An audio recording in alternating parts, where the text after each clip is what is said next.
Y le damos la más cordial bienvenida a la maestra Teru Quevedo, que ella es paisajista y una gran profesora en la facultad, en diversos lugares.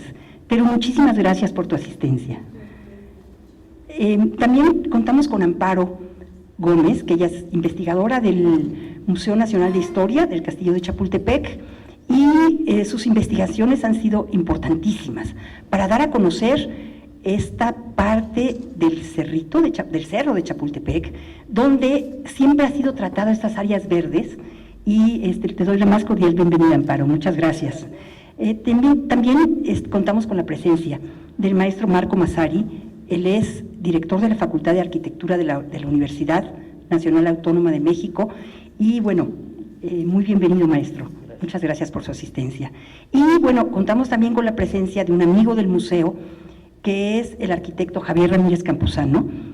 Siempre lo presentamos como el arquitecto Javier, pero también tiene una ascendencia importantísima. Es hijo del arquitecto Ramírez Vázquez, que concibió todo este proyecto y que, pues, lo vemos día con día, no envejece como otras personas, no envejece, siempre está constantemente en la presencia del museo. Así que yo quiero darle la palabra, como primera instancia, a la maestra Amparo Gómez. Ella tiene investigaciones, ha sido investigadora titular de la Museo Nacional de Historia del Castillo de Chapultepec, y autora de un libro que, bueno, no es que lo recomendemos, sino es imprescindible, que se llama Los Jardines, El Jardinero de Maximiliano, ¿no?, que está allí. Está agotado, así es que nada más se los enseñamos, lo pueden hojear aquí. Y le damos entonces la palabra a la maestra Amparo. Bueno, primero que nada, buenas tardes, bienvenidos todos. A ver. Sí, buenas tardes. ¿Se escucha? Bueno, primero que nada quiero dar las gracias por la invitación que me hizo la doctora Julieta Gil, pero también agradezco la presencia aquí del doctor Massari, de la maestra Teru Quevedo y también del arquitecto Ramírez Campuzano. Pues para mí es un honor estar aquí al lado de ellos. No tenía el gusto de conocerlos, pero ahora nos vamos a conocer. Y bueno, yo quiero, mejor dicho, yo les voy a hablar sobre el jardín privado del Alcázar de Chapultepec. Me refiero al jardín, pues que muchos lo conocemos como el jardín aéreo, otros simplemente decimos que es el jardín del Alcázar, y así como que damos por hecho que todo el mundo lo sabe cómo se llama y dónde se encuentra. Y bueno, pues curiosamente, en los documentos que hemos encontrado, la primera idea de hacer un jardín privado donde se encuentra, digamos, viene, digamos, con la idea, o desde la idea de la construcción del Castillo de Chapultepec, que como a lo mejor muchos de ustedes saben, y para aquellos que no, el Castillo de Chapultepec se manda a construir en la cima del cerro de Chapultepec, para ser una casa de veraneo de los gobernantes de la Nueva España. O sea, ellos mandaban allá en el Palacio Virreinal, o sea, lo que hoy conocemos como Palacio Nacional, pero necesitaban de vez en cuando tomar algunos recesos para, digamos, descansar de las arduas tareas que tenían que realizar todos los días, y entonces venían a refugiarse aquí, al bosque al bosque de Chapultepec, y por este motivo van a elegir la parte más alta del cerro, y ahí se va a erigir el edificio, que en un principio le llamaron Fortaleza, después Fábrica, después Palacio, después Palacio Imperial, también funcionó como colegio militar, después, digamos, como el Palacio Imperial de Maximiliano, brevemente. Más tarde fue Observatorio Astronómico, justamente que se localizaba en el Torreón o Caballero Alto, que es el edificio más alto que sobresale al edificio. Y bueno, y en otro momento funcionó el edificio en su conjunto, o sea, el Alcázar fue habitado por el presidente y su familia, o sea, don Porfirio Díaz. El Torreón funcionaba como observatorio astronómico y el resto del edificio como colegio militar. Después vamos a ver que lo que quedan son dos nada más, el colegio militar y las habitaciones o residencia presidencial de don Porfirio Díaz, que es el que tuvo la suerte de habitarlo por un poquito más de 30 años, aunque no, digamos, permanentemente, solamente, digamos, en la época de verano es cuando venía a habitarlo, y las recepciones que llevaron a cabo. Bueno, ahora sí, con esta breve introducción, yo les decía que el castillo de Chapultepec se manda a construir en 1785, tenemos planos, el plano arquitectónico de ese año, y ahí encontramos que en el área precisamente del Alcázar, donde ahora están los jardines, se iba a construir un jardín dedicado al gran impulsor de la construcción del Palacio de Chapultepec, que es don Bernardo de Gálvez. Todo esto porque no se alcanza a hacer el jardín, quedó en una idea y quedó plasmada en el plano arquitectónico, porque él va a morir y no va a alcanzar a ver el final, digamos, del edificio. Y queda ahí. Algunos años más tarde se instala el colegio militar, ahí no encontramos nosotros noticias de que hubiera un jardín, no lo encontramos, pero a la llegada de Maximiliano en 1864 encontramos pues noticias de que inmediatamente que llega, prácticamente al día siguiente de llegar a la ciudad, a entrar a la Ciudad de México, da instrucciones al jardinero, el autor del libro, a que venga a Chapultepec a ver en qué condiciones está el edificio, y al día siguiente, y un día después, él, acompañado de su esposa Carlota, van a recorrer el castillo, y desde ese momento van a elegir el pequeño pabellón de los salones que dan hacia el oriente, o sea que son los salones que miran hacia la capital o al centro de la ciudad. La descripción de Wilhelm Neckel es muy, digamos, la descripción de cómo se encontraba el edificio es que estaba bastante descuidado, pues, o sea que en ese momento es cuando empieza, digamos, un ejército de arquitectos y para empezar a arreglarlo, y porque una semana después de la llegada de Maximiliano a la capital, se instalan en Chapultepec. Bueno, en estos años de 1800, de mediados de 64 hasta que finaliza el Segundo Imperio, que es mediados de 67, los trabajos que se llevaron a cabo aquí en Chapultepec fueron verdaderamente, constantes, sin interrupción. Se atendieron, digamos, así brevemente, arreglar los salones que van a ocupar la pareja imperial, amueblarla con todo el menage que traen de Europa, tapizar los salones, y luego Maximiliano, de acuerdo a unos documentos que tenemos localizados, Carlota comunica a su abuela y a la emperatriz Eugenia de Montijo que Max está encantado de estar arreglando Chapultepec, incluso él mismo ha diseñado los jardines y el jardinero ya se encuentra ejecutándolos. Por otro lado, también hay acusaciones desde aquí, donde diciendo que la pasión y la fiebre de Maximiliano no cesa, desde que llegó es una construcción así impresionante en Chapultepec. Casi no mencionan, pero también se están haciendo trabajos y arreglos en el Palacio Imperial de México, en el Palacio Nacional. Y bueno, entonces vamos a encontrar, digamos, de que Maximiliano va a encontrar en Chapultepec lo que deja allá en Trieste, allá deja el castillo de Miramar, y en Chapultepec encuentra el famoso Miravalle, que incluso él insistía en ponerle el nombre, pero como dicen, la tradición se impuso y siguió siendo Chapultepec, y qué bueno. Qué bueno para nosotros, yo digo. Finalmente, Chapultepec nos identifica más como mexicanos que Miravalle, a pesar de que desde las alturas efectivamente se puede apreciar todo el valle de la Ciudad de México. Bueno, ahora así, lamentablemente el libro de las Memorias del Jardinero está agotado. A mí me da mucha pena.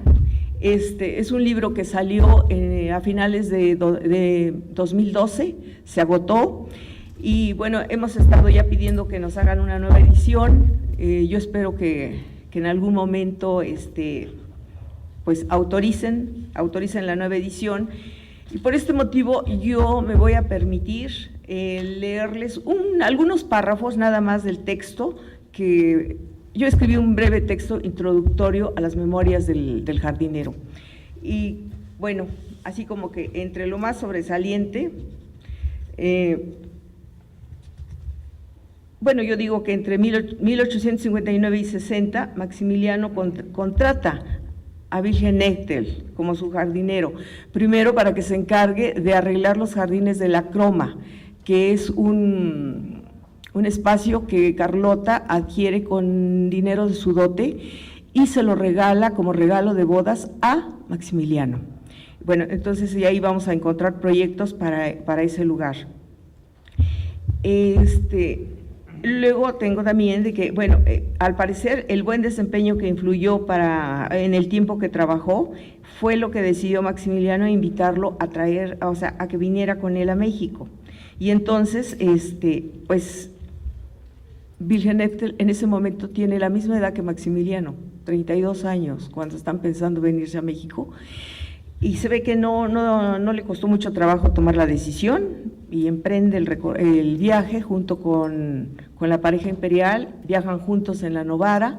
Y bueno, en sus memorias nos va a contar las peripecias que se viven en el barco, o sea, y de todos los lugares que van recorriendo, y nos aclara que tras 52 días de la salida de Miramar al desembarco de Veracruz, es lo que tardó en llegar a tierras mexicanas.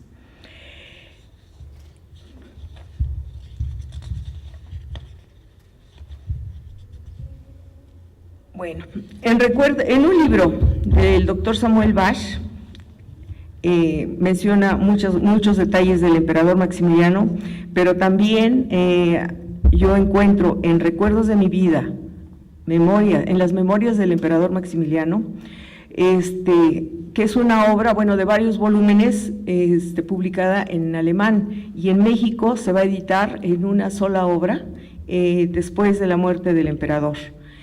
Y ahí vamos a encontrar testimonio de todo lo que veía y admiraba el emperador, sobre todo en esta práctica al edificar sus castillos y jardines europeos, así como, digamos, el castillo de Chapultepec, los arreglos del Jardín Borda, y después va a aterrizar en otro más pequeño que es el Olindo. Un estudio reciente efectuado por un historiador austriaco nos permite conocer una lista detallada de los proyectos arquitectónicos y de jardinería en los que estuvo involucrado directamente Maximiliano. 1. Maxim, que es el castillito o una pequeña casa que estaba construida a un costado del castillo de Schönbrunn.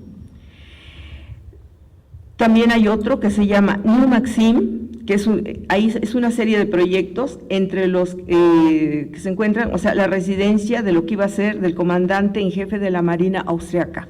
Acuérdense que antes de que Maximiliano emprendiera su viaje a México, él había sido gobernador de Lombardo Veneto y también el almirante de la Marina austriaca.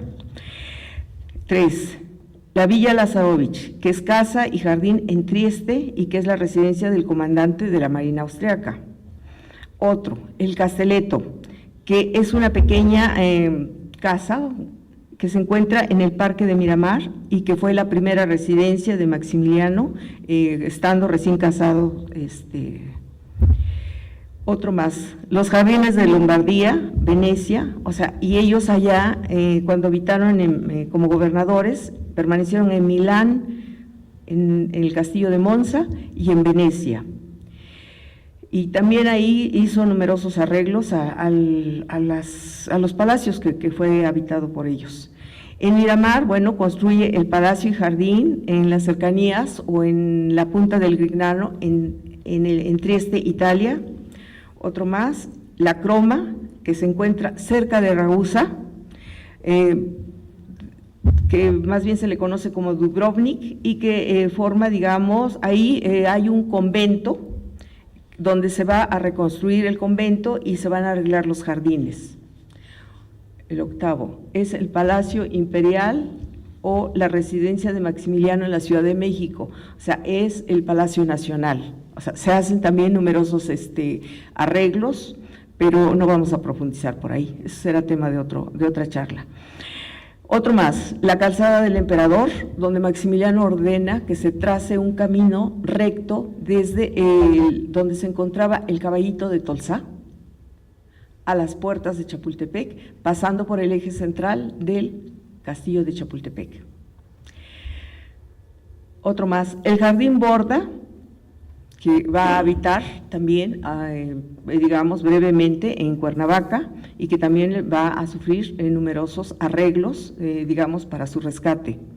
Y el último, que es el Olindo, en el pueblo de Acapacingo, que él compra 1 hectárea de terreno y ahí empieza a construir una pequeña casa de campo destinada, de acuerdo a los documentos que hemos encontrado, para regalárselo a Carlota.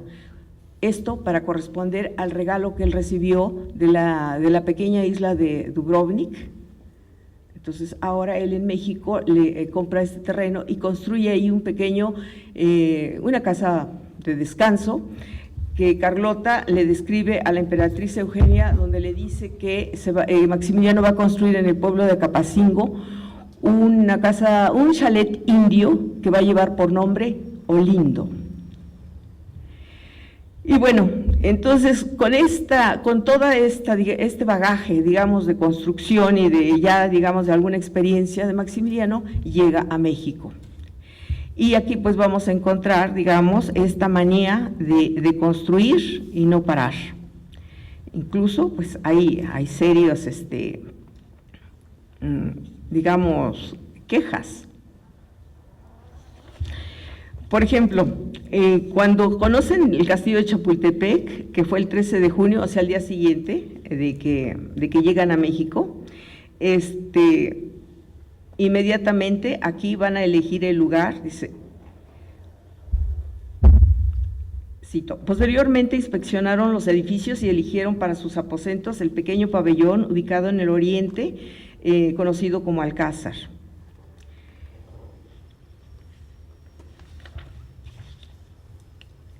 Y más adelante vamos a encontrar que dice, Maximiliano encontró en Chapultepec el Miravalle equivalente a Miramar.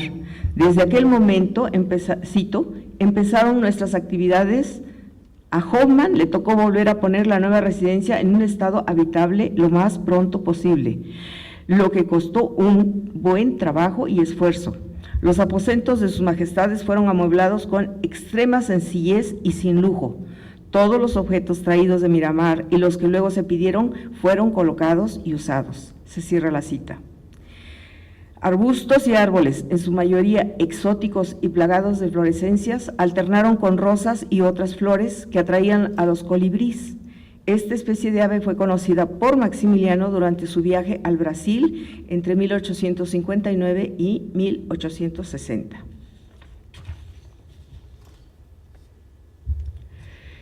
Bueno, la noticia de que los emperadores se vienen a vivir a Chapultepec, así como que es comunicado en la prensa, así para asombrar, y la nota dice, cito, hijos de reyes de emperadores, herederos de inmensas riquezas seculares, acostumbrados a morar en alcázares espléndidos, jamás tuvieron esos cuidados de la economía, ni habitaron casas tan poco elegantes como es hoy el castillo de Chapultepec. Con su nueva vida y su nueva misión, están dando al mundo y al país un espectáculo enteramente nuevo que será fecundo en lecciones provechosas y provechosos resultados. Y luego dice, esta opinión duró poco tiempo, ya que Maximiliano tenía una especial predilección por los hogares hermosos, como lo había demostrado en Miramar, construidos según sus propias ideas. Además, sabía que los grandes gastos eran dignos de quienes tenían los medios para ejecutarlos y de aquellos que provenían de buena cuna y reputación, porque todas esas obras traían consigo grandeza y prestigio. Con tales principios llevó a cabo modificaciones sustanciales en el edificio, a fin de convertirlo en un verdadero palacio imperial digno de la dinastía de los Habsburgo. Bueno, en una carta, Maximiliano a su hermano le dice que vive en Chapultepec. O sea, sí, la carta dice así: puedes suponerte, querido hermano, que estoy abrumado de trabajo, de toda clase de tareas, pero se trabaja con gusto cuando se ve el fin y la gratitud, y se tiene la esperanza de ser útil a nuestro prójimo. Vivimos alternativamente en el gigantesco Palacio Nacional de la Ciudad de México, un viejo y venerable edificio con 1,100 habitaciones, y en Chapultepec, el Showroom de México, un encantador palacio de placer, donde una roca de basalto, rodeado por los gigantescos y famosos árboles de Moctezuma, y desde el cual se ofrece una perspectiva de tal hermosura que quizás solo haya contemplado yo otra en la bella Sorrento. Carlota también se contagia del entusiasmo y le escribe a su abuela, cito: Max ya arregló aquí el jardín, o más bien la terraza, de una manera admirable. A propósito de los colibríes, ayer por la tarde oímos uno en la terraza, verde y azul chiquito, con pico largo que zumbaba alrededor de las flores, abriendo la cola como un gran abejorro. El panorama de los alrededores es de lo más grandioso del mundo. Abarca todo el valle, los volcanes y la faja de la cordillera. Al ponerse el sol, el cielo tiene tonos verdes como en los cuadros de Basonet. Chapultepec se embellece todos los días bajo la mano feliz de Max.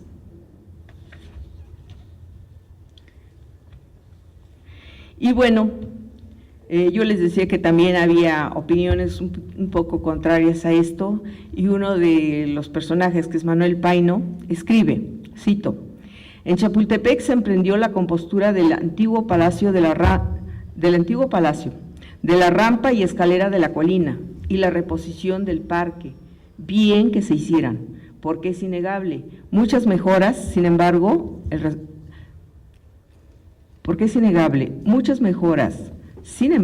resultado de ninguna manera corresponde al gasto, especialmente tratándose de los jardines. En las cuentas de la lista civil aparecen cada mes sumas de 4, de 6, de 8 y hasta de 11,000 pesos gastados en los jardines de Chapultepec. Es una fuerte crítica. Sin embargo, el monarca gozaba todos los días de la transformación arquitectónica de su residencia, de las fuentes agregadas al palacio y el espléndido paisaje que se extendía ante él. Seguramente le hacían rememorar la vista que en otro tiempo hiciera él al Palacio de los Duques de Venecia, en Italia, donde al encontrarse en la cima evocó, cito: cuán agradable era en ciertos momentos, demasiado solemnes para ser frecuentes, estar en la cumbre y poder dejar caer la mirada sobre los demás, sintiéndose el primero como el sol en el firmamento. Se cierra la cita.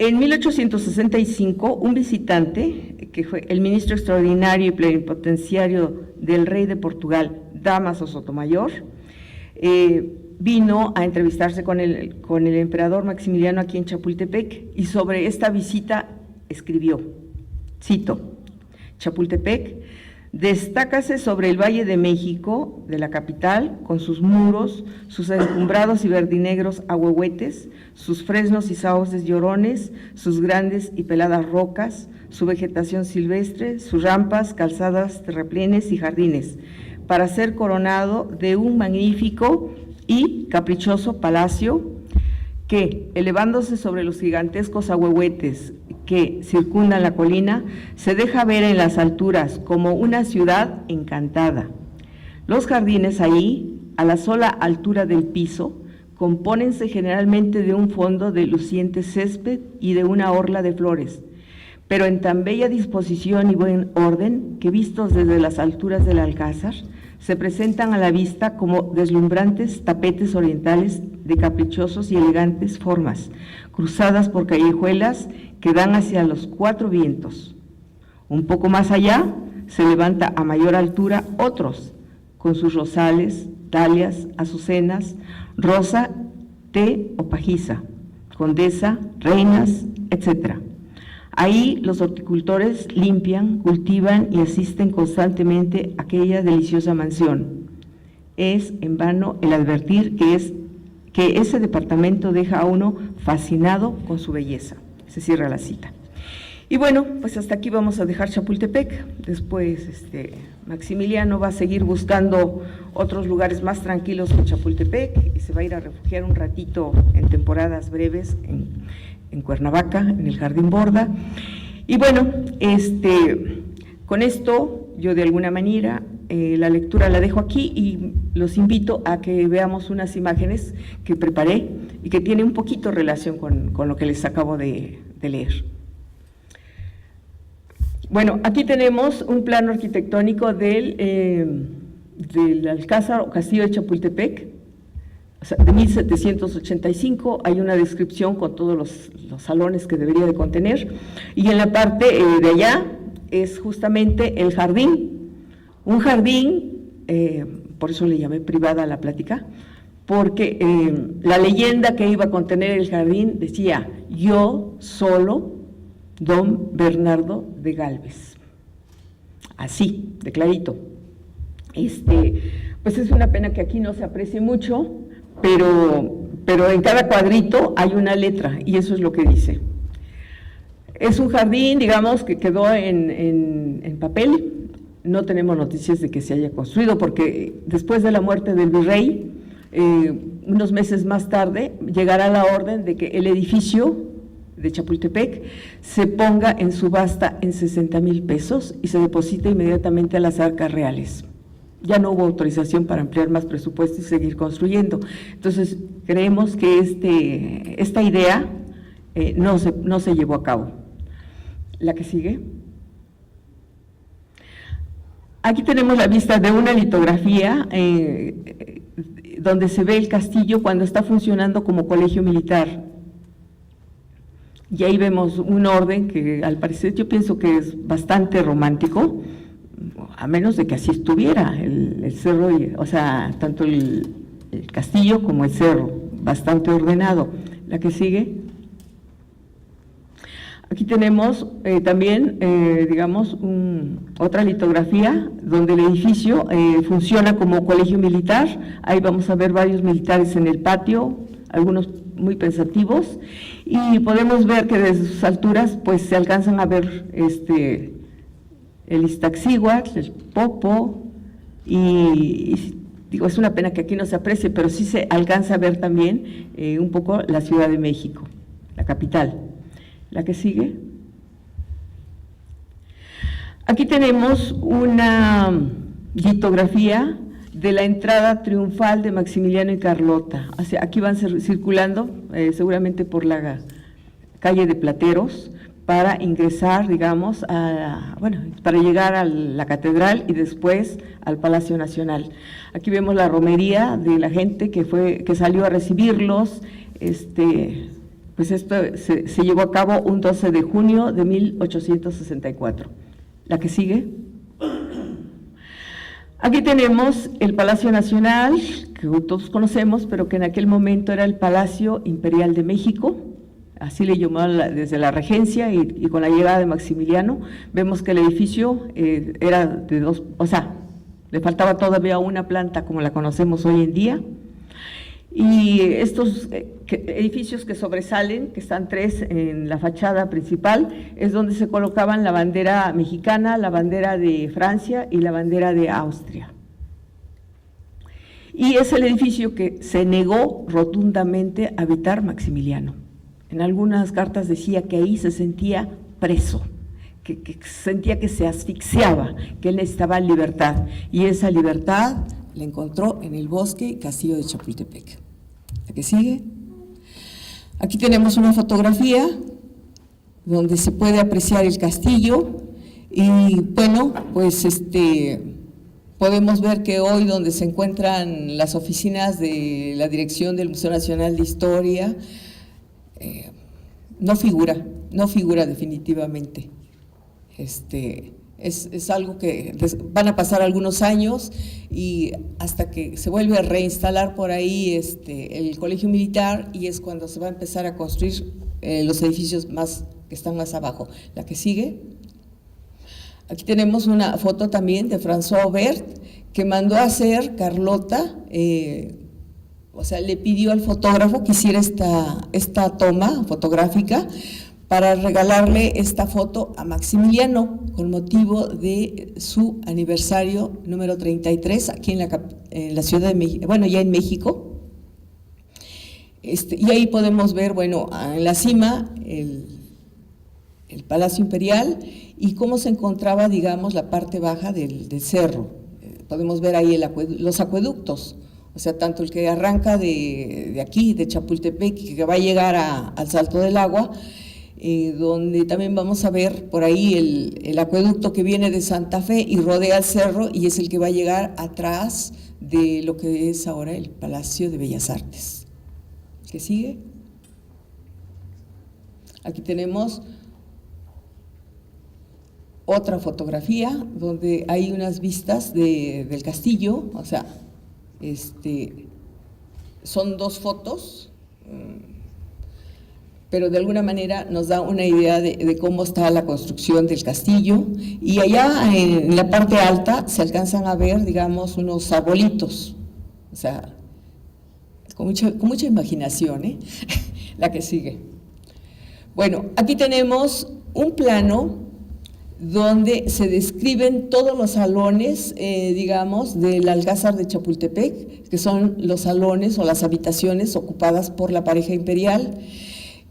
Bueno, aquí no se aprecia, pero en el plano, el original está en alemán y se encuentra en Viena. Nosotros, como museo, solicitamos la autorización para, digamos, obtener poder hacer una reproducción, y se mandó a traducir ya al español. Este plano se publica en el libro de las Memorias del Jardinero, y ahí se encuentra toda la descripción de cada uso que tenía cada espacio, y desde luego los jardines que ya en ese momento es un plano que está firmado el 4 de octubre de 1866. O sea que ya en ese momento está, digamos, es el plánico arquitectónico definitivo del Alcázar, aprobado por Maximiliano. El original está firmado, o sea, de aprobación, y bueno, pues con este plano, digamos, fue en el que se basó la reestructuración arquitectónica, digamos, del edificio entre 1998 y 2000. Aquí tenemos una litografía de los jardines y el Palacio Imperial de Chapultepec.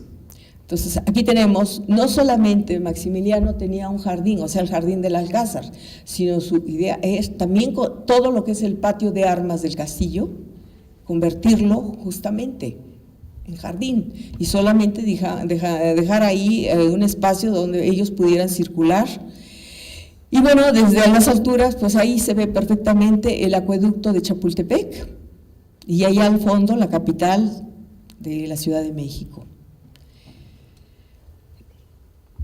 El imperio se acaba un poquito antes de 67, o sea, se acaba, digamos, muchos proyectos van a quedar en papel porque, digamos, ya no llega dinero de Francia. O sea, Napoleón ya no autoriza más dinero o más apoyo económico a Maximiliano, al contrario, está ordenando ya el retiro de las fuerzas francesas, el regreso a Francia. Y desde luego, pues el imperio se va a quedar sin dinero y sin ejército.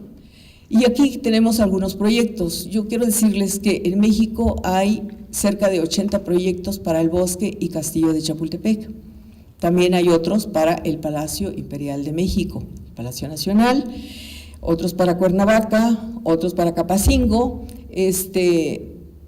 pues quedaron en papel, y ahí están, pero digamos forman parte de este periodo del Segundo Imperio. La que sigue, este es un proyecto de la casa del jardinero que pensaba construir Maximiliano aquí en el bosque de Chapultepec. Y para que no hubiera duda, ahí una de las puertas, ahí dice Casa del Jardinero. O sea, no le dio tiempo, pero hoy hubiéramos tenido otro edificio. Aquí tenemos un proyecto de fuente que iba a ser adosada al edificio. También es proyecto para el castillo, el que sigue.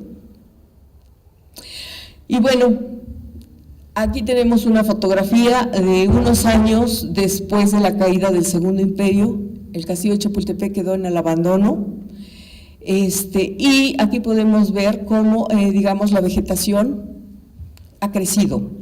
Así, ya, lo que eran plantas de ornato y todo, veamos aquí ya prácticamente son árboles, pero todo ya desordenado, o sea, hay un descuido. Se vuelve a rescatar hasta que se instala aquí el Observatorio Astronómico y Magnético, siendo más bien ministro de Fomento, o sea, cuando se ordena que se le dé un uso para sacarlo de este abandono, de esta tristeza. ¿Qué sigue? Y bueno, Maximiliano, con toda esta fiebre de construcción, yo les decía que este bagaje lo traía él. Yo no traje una imagen del castillo de Miramar a propósito para que no opacara el de Chapultepec.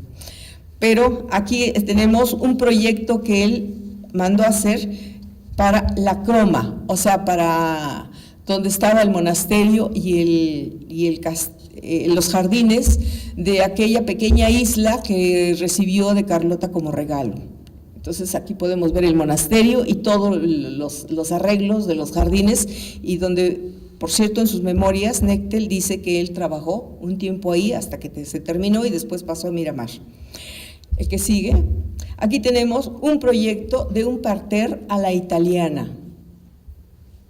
Todos estos se encuentran en Viena. El que sigue, otro proyecto que es un proyecto también para los jardines de la Croma. O sea, digamos, ya leyéndolo detenidamente, incluso está el jardín, ahí está, digamos, toda la planta del edificio, o sea, del monasterio, y estaba destinado a un espacio donde decía que era para guardar los tesoros de los, o sea, no se refería al emperador, o sea, para los tesoros de Maximiliano y Carlota. El que sigue, aquí tenemos el conjunto del castillo de Miramar, y todo esto verde son los jardines que hoy, se pueden apreciar. Lo curioso es que este plano está realizado por Wilhelm Nectel cuando Maximiliano está en Orizaba, ya preparando su salida cuando él se entera que Carlota ha perdido la salud y se ha puesto bastante grave, él decide prácticamente abdicar y salir del país, pero pues no lo puede hacer así, como ladrón huyendo. Entonces se va a Orizaba a preparar, una salida más digna, y desde ahí le va a escribir al presidente Benito Juárez proponiéndole hacer un plebiscito para que el pueblo mexicano decida si quieren un emperador o un gobierno republicano. Maximiliano tenía claro de que iba a ganar un gobierno republicano y que iba a ser el señor Benito Juárez. Pero bueno, el presidente Juárez nunca le contesta. Lo que sí hace es publicar estas cartas, y así como diciendo, yo recibí esto y vean, esto es lo que me proponen, pero nunca hay respuesta. Sin embargo, él está pensando que sí va a recibir en algún momento esta respuesta, y entonces un grupo de mexicanos, de conservadores, lo alcanzan en Orizaba, lo convencen a regresar a la capital, diciéndole que pues no puede salir así, todo sería poner en riesgo a mucha gente y correría mucha sangre. Entonces, dándose cuenta de que Carlota, las noticias que recibía es que cada día estaba más grave, otros días recibía noticias de que ella estaba recuperada, entonces no se sabía realmente. Y en esto él decide regresar a la capital, pero al llegar aquí, inmediatamente los mismos que lo trajeron de Orizaba le dicen que tiene que abandonar la capital para no dañar la capital ni sus habitantes, y que él tiene que dirigirse a otro lado, y es cuando eligen Querétaro. Y ya sabemos que se va a Querétaro y ahí se va a quedar y no va a regresar. O sea, después de ahí va a salir, digamos, su cadáver, regresa a la capital, un tiempo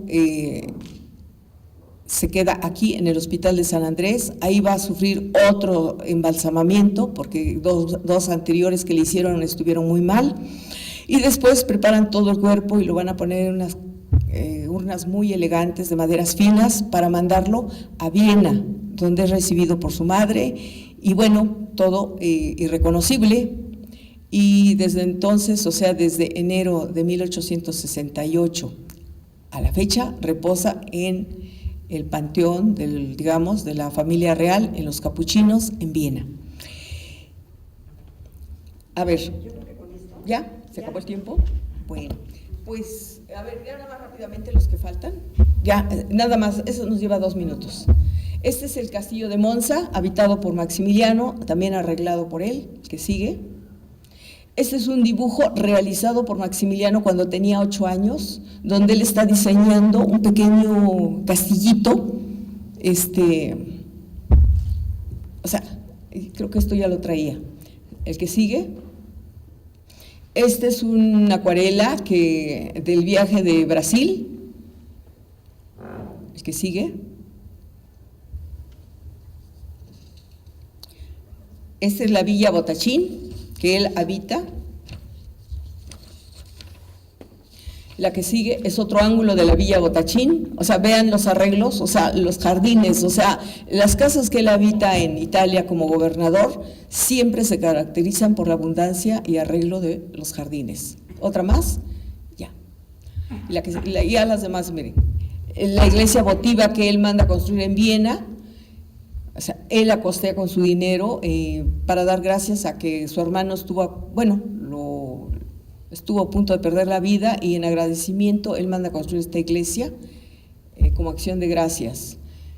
La que sigue, bueno, aquí ya tenemos las vistas del castillo de Chapultepec. Ahora sí, pueden ver el torreón, los jardines, son los jardines actuales.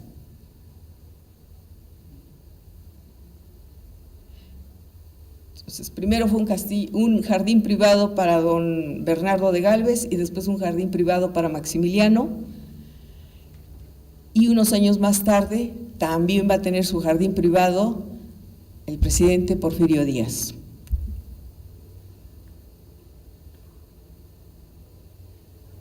Las vacantes, bueno, una de las vacantes, el torreón, los jardines. Aquí una vista del Jardín Borda en Cuernavaca, proyecto para la casa de Acapacingo, que se encuentra hoy dentro del Jardín Botánico de Morelos. Este también es otro proyecto. Y bueno, aquí tenemos a don Porfirio, el salón de acuerdos, y las vistas de sus habitaciones con los jardines en la puerta prácticamente. Este es el jardín de la época del presidente Porfirio Díaz. Se pueden ver, o sea, aquí no hay parterres, lo que hay es, digamos, como un pequeño bosque. Aquí tenemos la entrada, digamos, del elevador.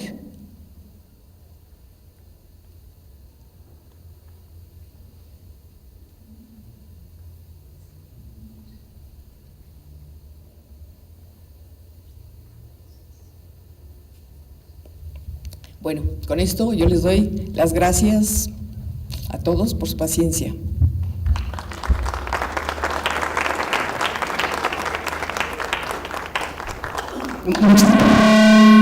Muchas gracias, Amparo, por tu presencia en el museo y por darnos a conocer esa investigación tan importante, ¿no? Y sin más preámbulos, le doy la palabra a la maestra Telu Quevedo, y que nos va a hablar de la arquitectura de paisaje, la importancia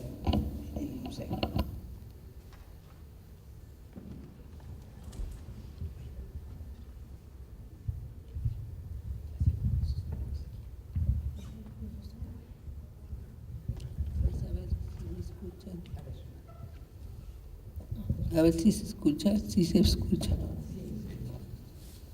Muchas felicidades, maestra. No, para adelante.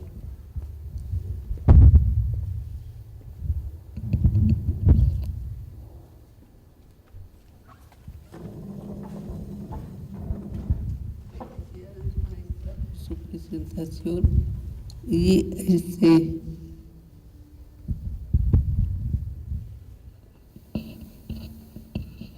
muchas gracias por la invitación del museo.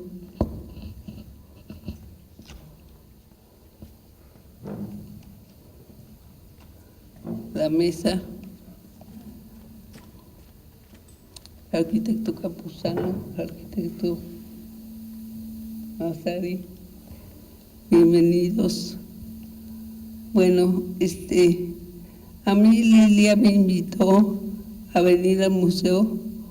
Yo no había venido desde que tenía como 8 años y entonces me encontré con esta cosa tan preciosa. Qué cosa más espectacular. Es que fue una sorpresa encontrar primero un jardín que está pensado como jardín de azotea, porque en el caso del castillo fue como los jardines de Babilonia, como estaba todo arriba, pues no les quedó más que ir embelleciendo las laderas de este lugar.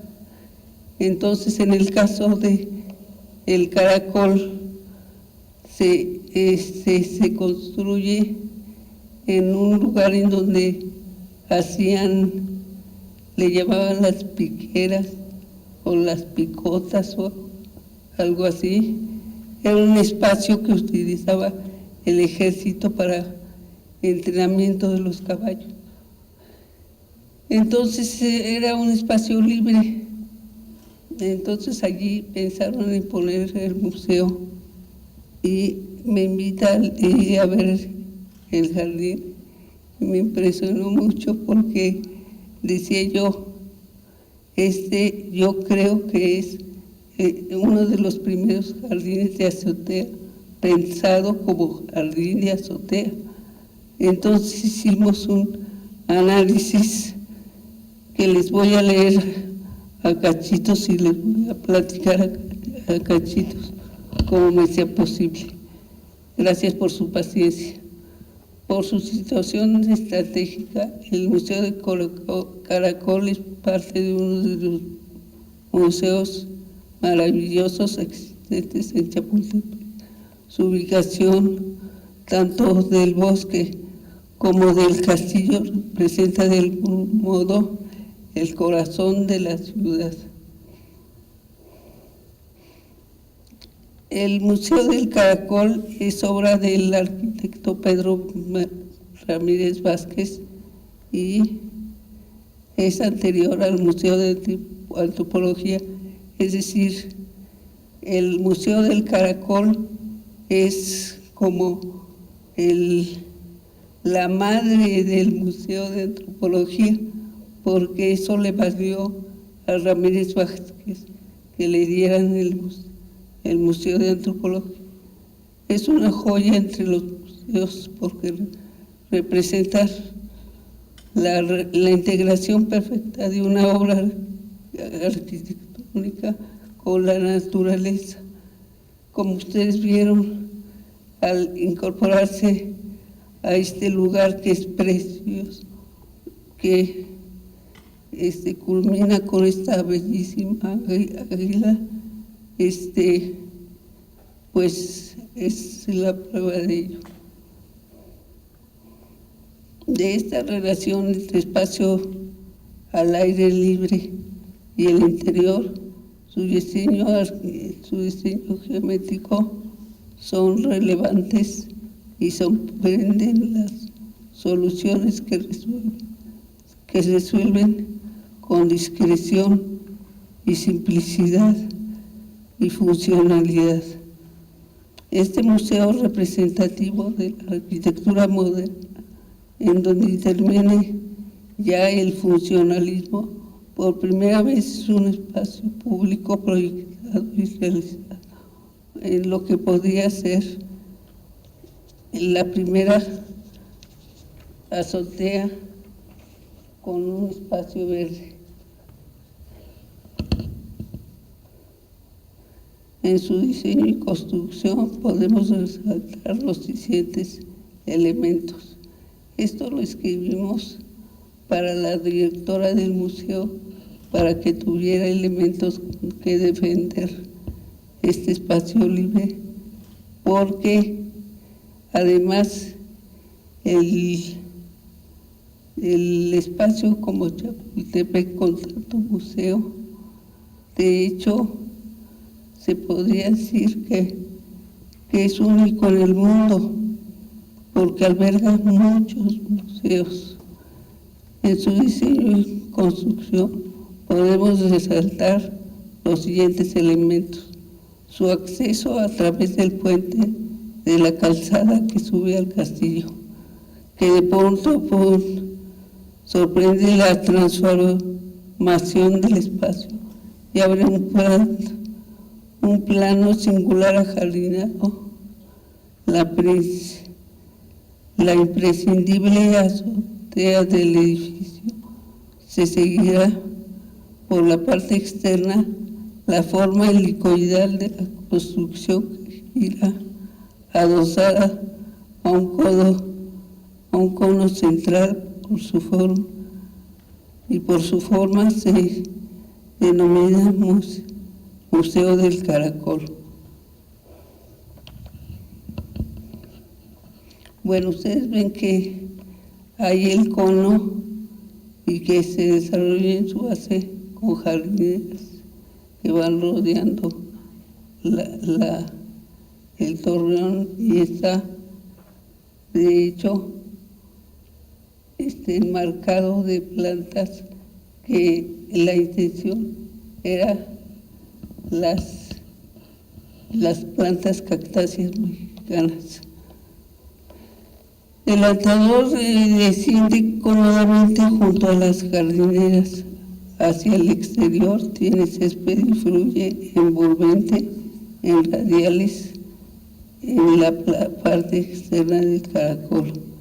Por su perímetro, el espacio delimita con un seto protector verde y en parte se funde con las copas de los árboles del bosque. Esto es muy importante, deja abierta una visual de donde se aprecia la zona oriente de la Ciudad de México y sus alrededores. El jardín se extiende en un vuelo contemplativo. Al final del andador, lo que menos se podía esperar, una celosía escultórica, obra del maestro Chávez Morado, que representan nuestro histórico mestizaje, una unión de culturas. Se vuelve en una extraordinaria puerta de entrada del vestíbulo al museo.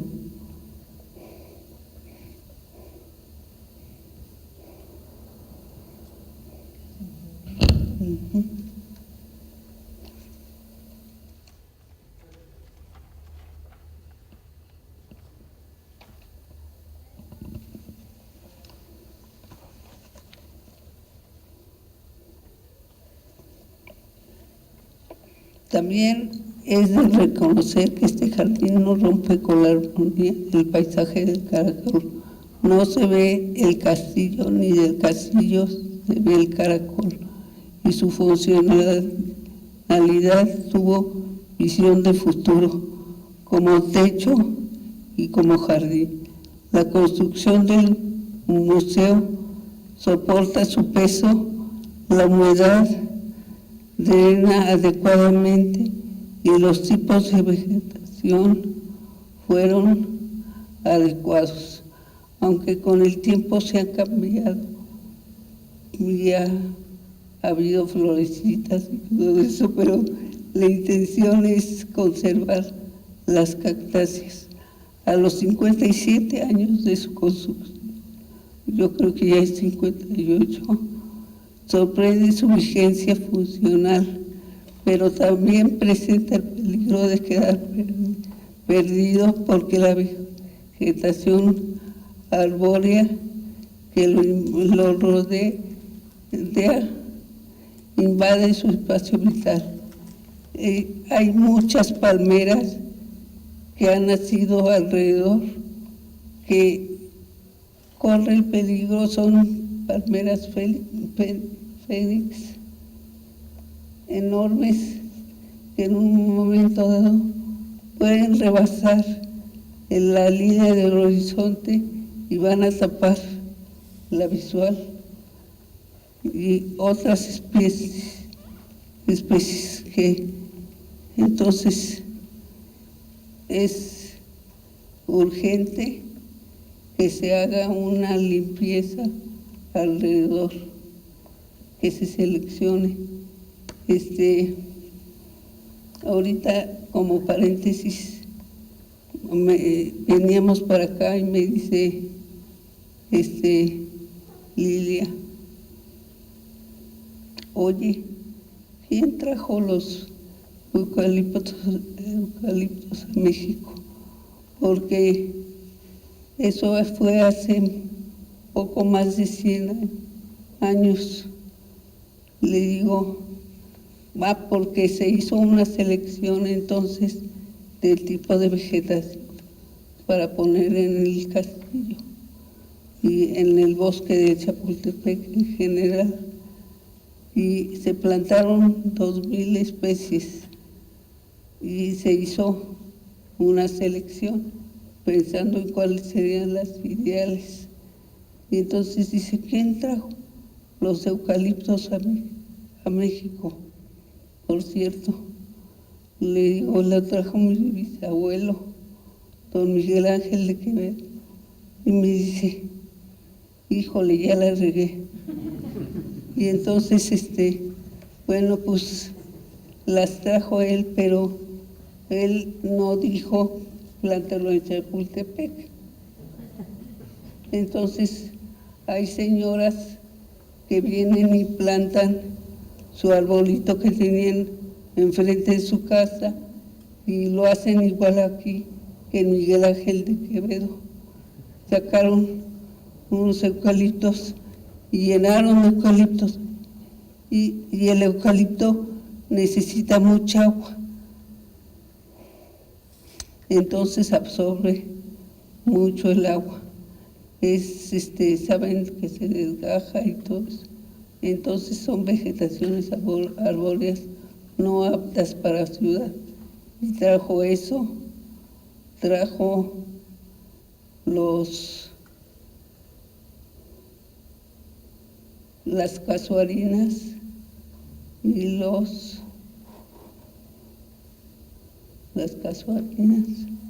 y los ginkgo biloba, que del cual hay una muestra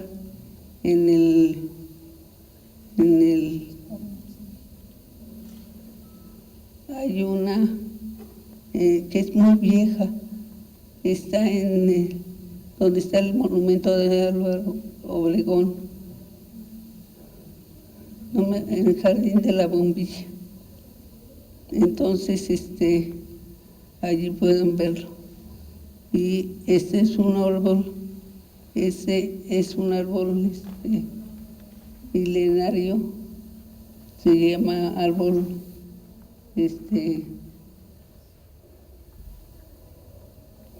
bueno, muy viejito, pero muy viejito, como de 65 millones de años.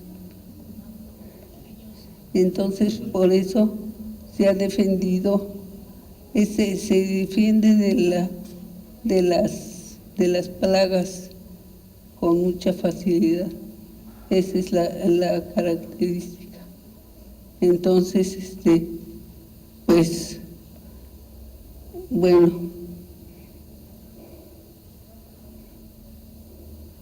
Sin duda fue una intención del diseño del jardín de azotea tener un espacio donde extender la vista al horizonte sobre los árboles y gozar del panorama del Valle de México.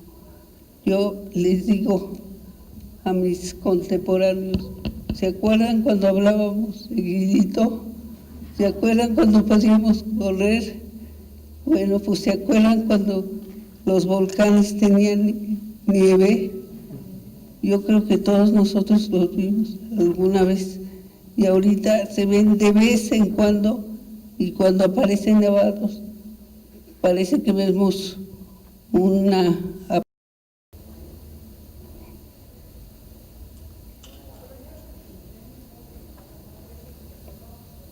Mantener este espacio abierto al horizonte vital para este jardín. ¿Me puedes hacer el favor, Lilia?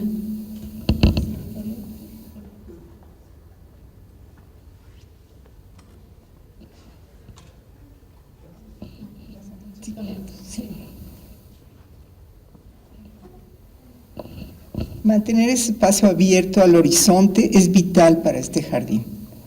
Me permito ampliar esta amenaza con una cita del arquitecto Saúl Alcántara y la bióloga Lorenza Tovar, hablando del deterioro del bosque de Chapultepec.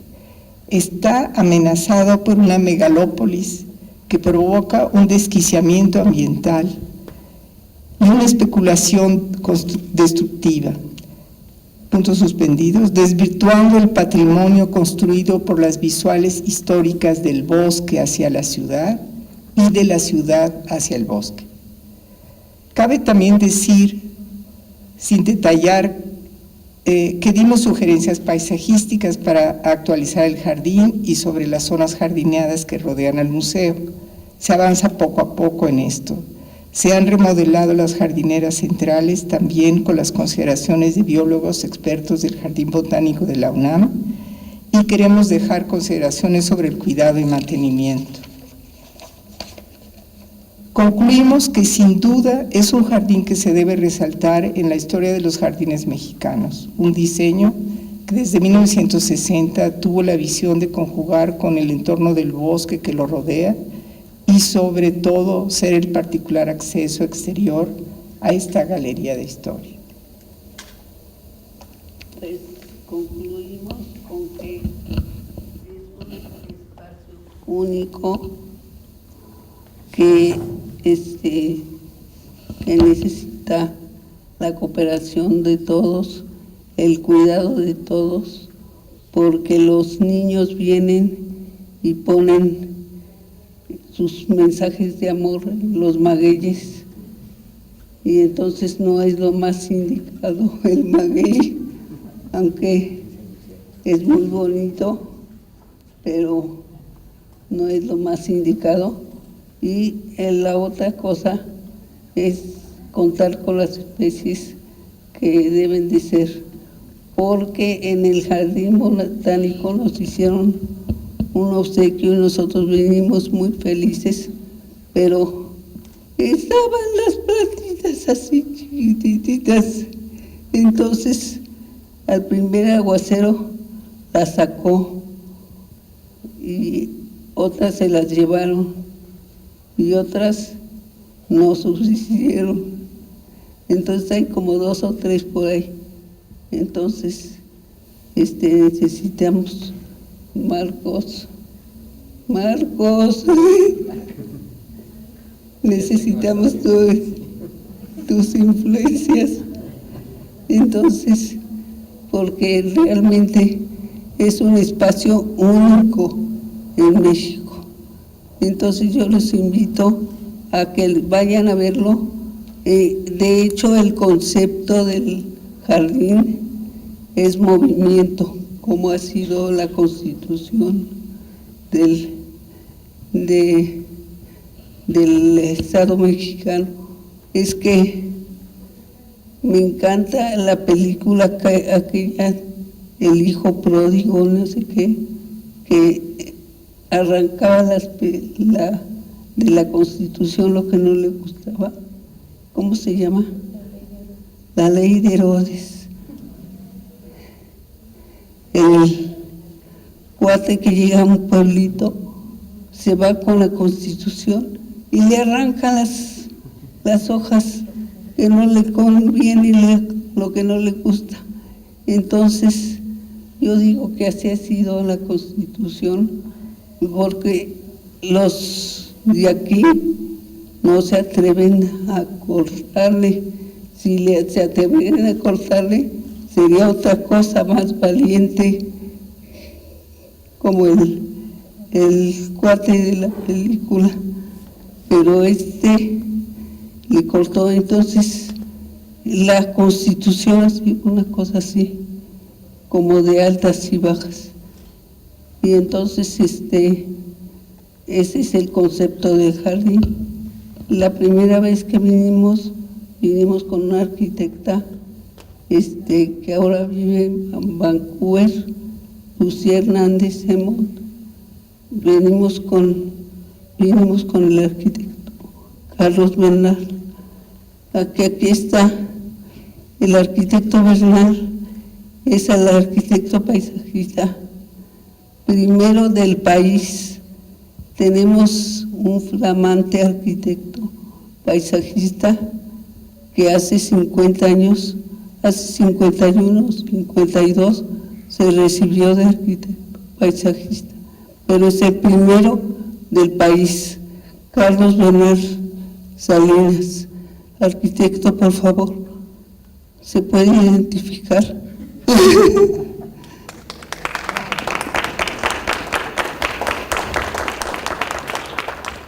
Y de hecho, él ha sido el eje conductor de todos los paisajistas de este país. Entonces, pues aquí lo tenemos. Vinimos con él la primera vez, hicimos las observaciones, a raíz de eso hicimos este documento que ustedes acaban de escuchar. Si alguien quiere una copia, ¿cuesta cuánto, Lilia? No, pero aquí está la orden y muchas gracias.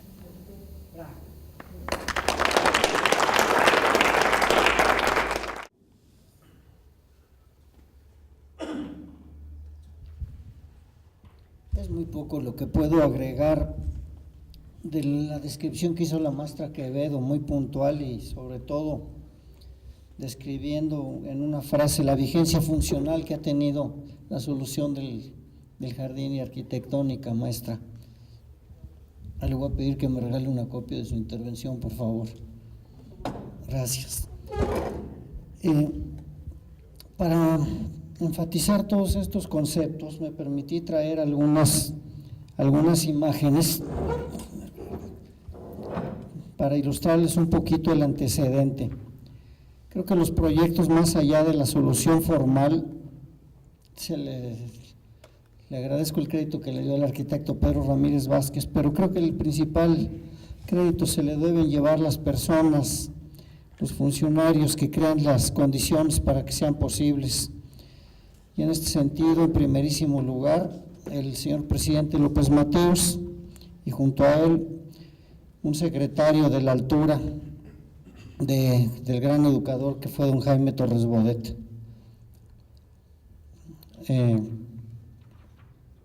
Don Jaime Torres Bodet, siendo director de la UNESCO en 1949, aquí sí quiero enfatizar las fechas, la visión de estas personas.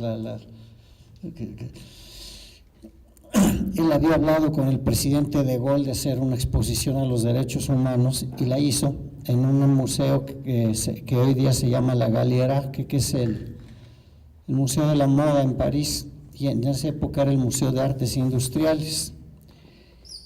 En ese momento se hace una exposición de los derechos humanos y una exposición en donde escribe Torres Bodet. En esa exposición, junto con los más ilustres textos legales, el visitante podía contemplar en dioramas muy expresivos escenas conmovedoras, testimonio del heroísmo de pasadas generaciones en su voluntad de afirmar los derechos de la persona. Y dice don Jaime Torres Bodet: desde entonces pensé en la conveniencia que México realizara algo semejante, pero más duradero. Entonces, con esta idea de los dioramas, él para los 50 años del aniversario de la Revolución y 150 de la Independencia en 1960, tuvo la idea de materializar esta idea para que los niños tuvieran un acceso a la historia en un guión continuo. Y tenía dos alternativas: acondicionar un local en la Ciudadela, contiguo a la Biblioteca México, y el predio que ocupaban los picaderos, así se llamaba el picadero de caballos, que estaba enfrente de lo que había sido un anexo del castillo como colegio militar. No había árboles y se podía disponer de él. Entonces se lo planteó a Pedro Ramírez Vázquez, quien aquí menciona en palabras Torres Bodet, y dio un edificio circular en forma de caracol. Por la transparencia de sus muros de vidrio, quedaría admirablemente integrado con el paisaje de nuestro bosque y a la continuidad histórica del relato, síntesis de la vida de nuestro pueblo desde la independencia hasta la Constitución. Entonces, esto debería de corresponder a la continuidad material del itinerario del guión museográfico. El terreno de la colina hubiese podido inducir a otros menos expertos a prever secciones más o menos bien superpuestas, y aquí se sortió el peligro, así lo menciona Torres Bodet, con una rampa, por momentos imperceptible, que conduce al visitante hasta el final del relato y del recorrido, y solo hasta entonces, después del relato, se descubre la escalera por la que debería de volver al nivel de ingreso. Es decir, la idea del museo era que se integrara al bosque continuo y como antropología, llevarlo a Chapultepec, que es a donde va el visitante, a donde se lo entregue, donde se distraiga y que nunca pierda su sensación, su impresión de estar en el bosque, no coartarle esa visita, esa sensación de estar en el espacio verde. Entonces, si le podemos dar, por favor. Esa es la ubicación y este era el sentido, o sea, integrarlo al bosque de Chapultepec con una azotea verde. Para ello, como lo relató Torres Bodet, el acceso es por el mismo bosque, se da la sensación por una rampa continua que inicia verde desde su inicio. Ya desde el principio estás entrando a un museo, pero a través del espacio del bosque, integrando la construcción, el proyecto al bosque. La maestra Quevedo mencionó una frase que la repito, es la vigencia funcional, lo que usted dijo. Entonces, esta vigencia funcional, la palabrita mágica es función. Entonces, por favor. Y entonces la solución en rampa de que se entra por el bosque y en continuo con la transparencia se está todo el tiempo al salir de las diferentes partes del recorrido, se siente la presencia de que se está en el bosque, no se está en un museo cerrado donde ves una cantidad de salas, no, se está amenizando con dioramas, sobre todo orientado a los niños, y los niños fueron al bosque a ver a través de figuras atractivas la historia de su país. Entonces, aquí se ve en estos cortes cómo siempre hay un zigzag que te lleva a la presencia del bosque. Se entra por el bosque y se sale por el bosque. De hecho, la única sala cerrada es esta, porque se necesitaba un ámbito íntimo. ¿A qué nos llevó toda esta historia después de todas estas revueltas, después del siglo XIX? Pues a una constitución que hasta ahora nos ha dado paz social, por fortuna. Entonces en ese ámbito se llega a un espacio de respeto, a una capilla cívica, que es lo que representa la Constitución. Aquí hay una anécdota: cuando entra aquí el presidente López Mateos, no estaba pensado hacer una guardia, le impactó el espacio, la solemnidad. La gente normalmente al entrar aquí baja la voz, entonces se hizo una guardia y se integra uno al bosque. La siguiente, por favor. Entonces, es esta la espiral, la que por las condiciones del terreno, por la limitación del respeto al bosque, de no ocupar otras partes, de tirar árboles, qué sé yo, se llevó a la solución. Ahora, aquí hay otra cosa que normalmente en arquitectura se tomaba mucho en cuenta, que ya no, que es el proceso constructivo. Este museo se hizo en 7 meses, de cero a que se inauguró, con los dioramas. Ahí hay que darle crédito a don Julio Prieto y al maestro Arnaiz Cifreg, con todo el trabajo de investigación, de ejecución, incluso el domo fue hecho simultáneamente a que se estaba haciendo la obra para llegar y ponerlo. Entonces el proceso constructivo que se tenía fue lo que permitió tenerla en tiempo. Por favor. Entonces esto es de los dibujos que se hacían en aquella época, que pues vemos que la vigencia sigue constante, el propósito ha seguido vigente, y se ve ahí el propósito de integración al bosque. Por favor, la que sigue. Esta maqueta la tenía el Museo de la Ciudad de México, desgraciadamente ya no existe, pero aquí se ve en la maqueta cómo está el acceso por abajo directamente al vestíbulo, o bien la gente que está por el bosque se integra por la rampa al mismo vestíbulo. O sea, tiene un acceso integrado por dos partes que no se siente que sea doble, es el mismo, porque está abierto de uno y de otro lado. Por favor, lo que sigue. Entonces el acceso y lo que veíamos de la descripción que veíamos de esta capilla cívica. Por favor, la que sigue. Estos son los croquis de la época, en donde, por ejemplo, ahí a manera de descripción, Ramírez Vázquez pone, como ahí tiene la palabra santo, como si fuera la veneración, nuestro escudo, con el respeto, la tabla de la ley, que es esta, la Constitución, la mesa, a manera de altar. Entonces, de manera subliminal el espacio te condiciona al respeto, pero de manera subliminal.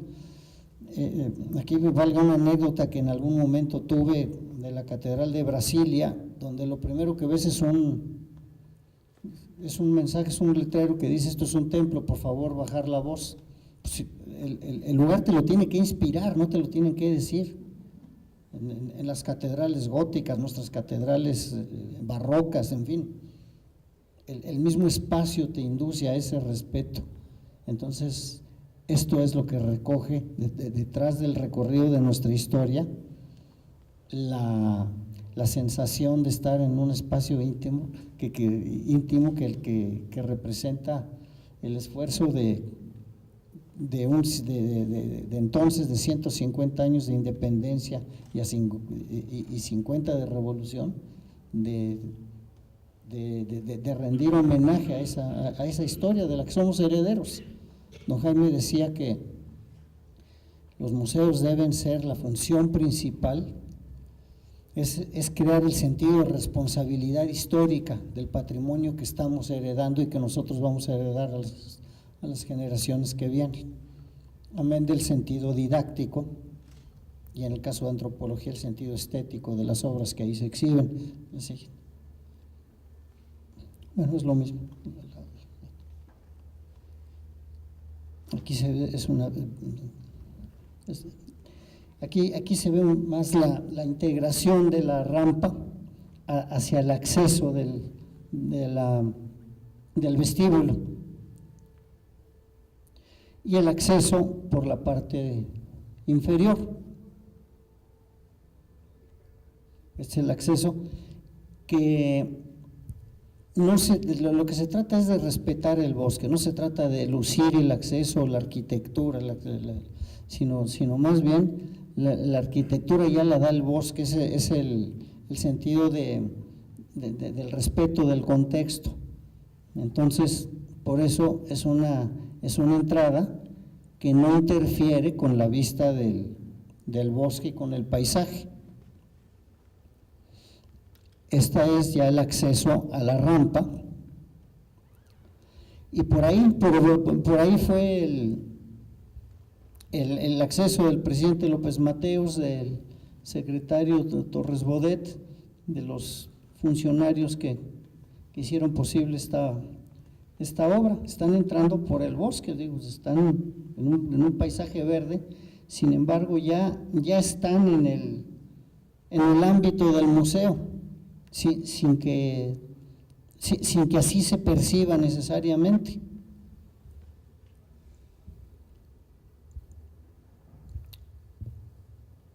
Esta es la terraza y este es el acceso por la parte superior, por la azotea. Cabe mencionar que en esa época no se hablaba de azoteas verdes como hoy está muy de moda. Estamos hablando de 1960. También en el Pabellón de México en Sevilla en el 92, los muros del Pabellón de México eran verdes.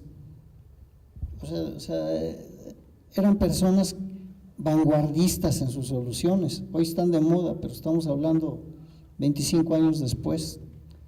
Y ahorita esta conciencia ecológica ya se tenía desde entonces, pero incluso en las soluciones arquitectónicas no se cierran.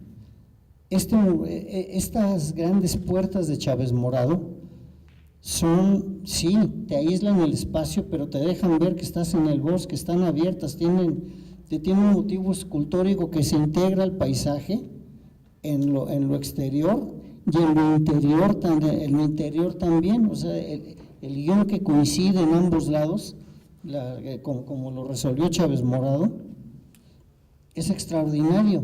Son dos motivos diferentes afuera y adentro, no es de que sean el positivo y el negativo invertido, no, son dos temas.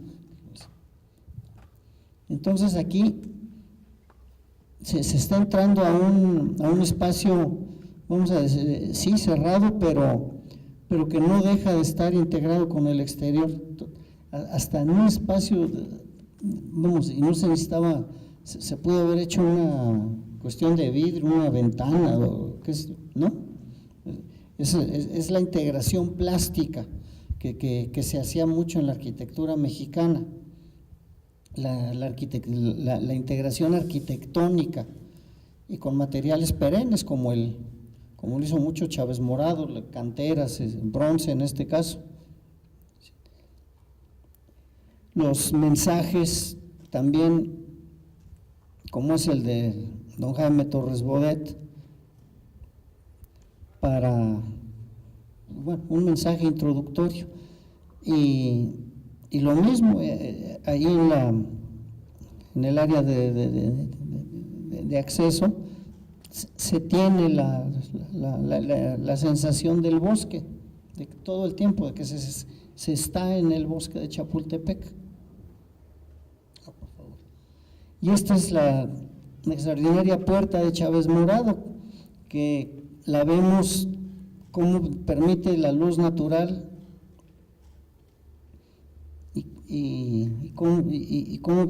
es una escultura integrada al bosque de un lado y al interior de otro, y viva. Y además no he visto algo semejante en ninguna otra obra arquitectónica en México, algo que permita esta permeabilidad. Además, en una época en que las artes empiezan a integrar a los arquitectos. Sí, la integración plástica.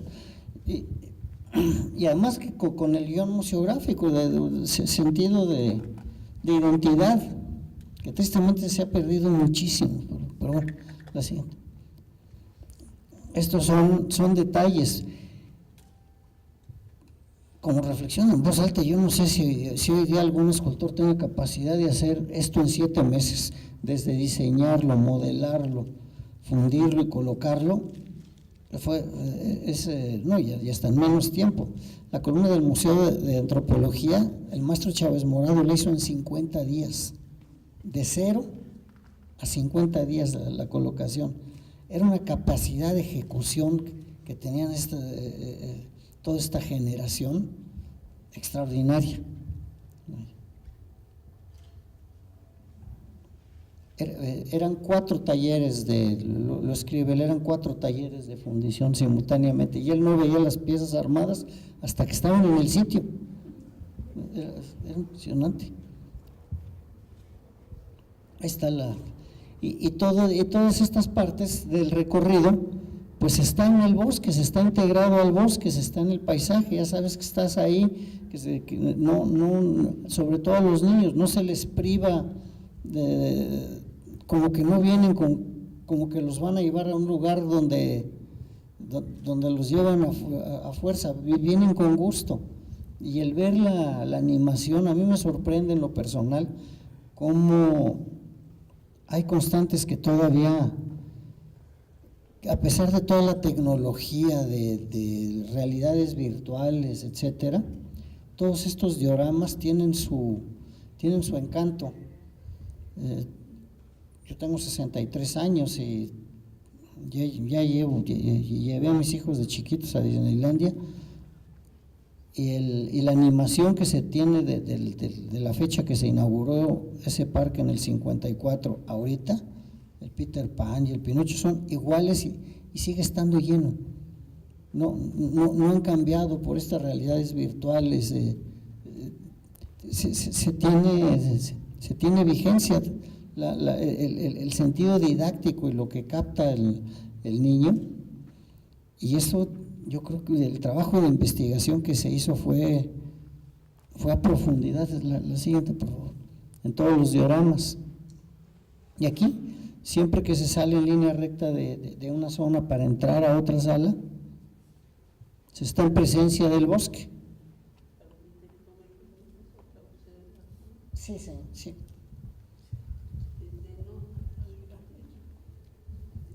Yo los invito a que vean el diseño y materialización de las bancas.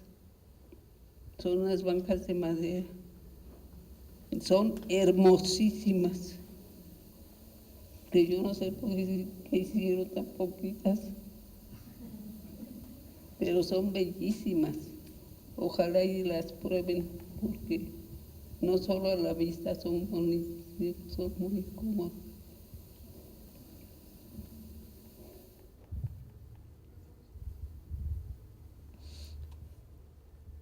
Sí, aquí la función, este fue el sentido, esto era lo que quería don Jaime Torres Bodet.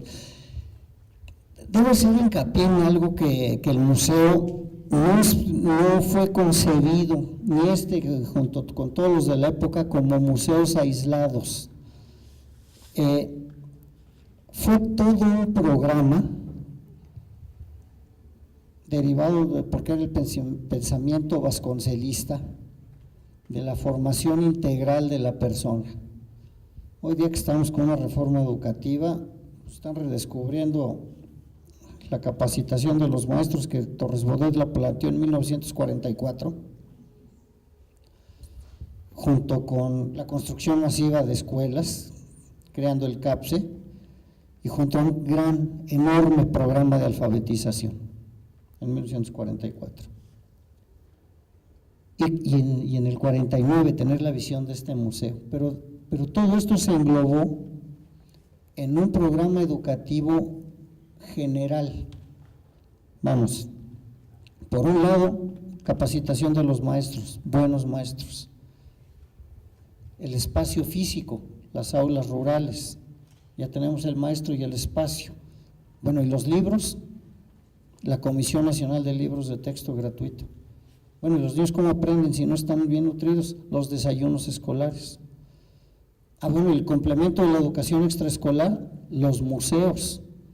Entonces se hizo el Museo Nacional de Antropología, digamos que como emblema máximo, pero está el Museo de Historia Natural, está el Museo de Arte Moderno, el del Virreinato, el de Ciudad Juárez, el TECPAN, el de la Ciudad de México. Entonces, son parte de una formación, de una educación, de un enfoque a una conciencia, porque decía Vasconcelos y lo retomó don Jaime, se debe formar debe ser una educación orientada a la formación integral de la conducta, más bien a la formación del individuo, orientándola a la formación de la conducta, que hoy día ese es el sentido, y es en lo que creo que está la reforma educativa. La siguiente. Y todo esto pues despierta el interés en aprender, ya no tanto la información, sino el interés. Y todos estos espacios pues fueron concebidos para eso, para formación, no solo información. Y aquí vimos el acceso, y por ese mismo, entrando por el bosque, se sale por el bosque. Después de haber hecho la guardia, el presidente López Mateos salió por el bosque, y aquí cabe una anécdota que de hecho está grabada en Radio INA, en la audioteca, que al salir para don Jaime Torres Bodet,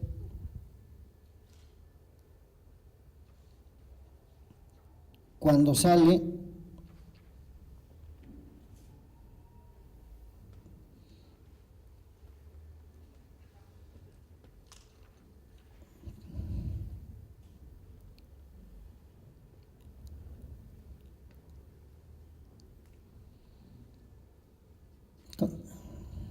aquí dice: al volver a mi casa, estas palabras de don Jaime, pensé que una obra como la Galería de Chapultepec, por significativa que la juzgase, no era bastante. Realizado el sueño que tuve en Francia cuando inauguramos la exposición de la UNESCO sobre los derechos del hombre, sentí el deber de afrontar compromisos más ambiciosos. Uno de ellos era el construir un gran museo de antropología. Tenía la visión de 11 años antes, ya lo inauguré, no lo dio como una misión cumplida, ahora me voy a lo grande, ahora al Museo Nacional de Antropología. Él quería un concurso,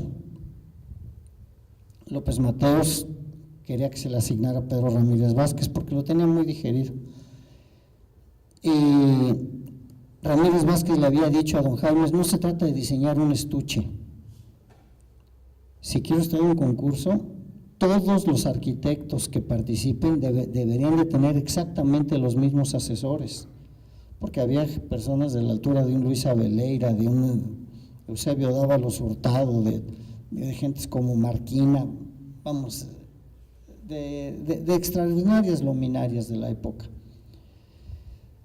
Entonces, al salir, ya conversando, López Mateos tomó del brazo por un lado a don Jaime Torres Bodet, por el otro a Ramírez Vázquez, y el licenciado López Mateos le dijo: señor secretario, ¿recuerda usted que tenemos pendiente una decisión? ¿Sobre quién sobre quién se responsabilizaría del proyecto del Museo de Antropología. Así es, señor presidente. Entonces, ¿qué? ¿Lo aprobamos? Refiriéndose a Pedro Ramírez Vázquez. Desde luego, señor presidente. Y en ese instante, digamos que se alinearon los planetas y se inició la concepción en forma del Museo de Antropología. Decía, en algún punto dice don Jaime Torres Bodet que no era difícil convencer a una persona de la cultura de un Adolfo López Mateos, con esa sensibilidad, y luego también ver que detrás de esto están, por eso el crédito debe ser en específico para don Jaime Torres Bodet, como que fue quien planteó el sentido, el concepto de museo, el apoyo de un presidente de esa altura y la sensibilidad de poder dar una expresión arquitectónica al arquitecto. Sin embargo, no puede dar una expresión arquitectónica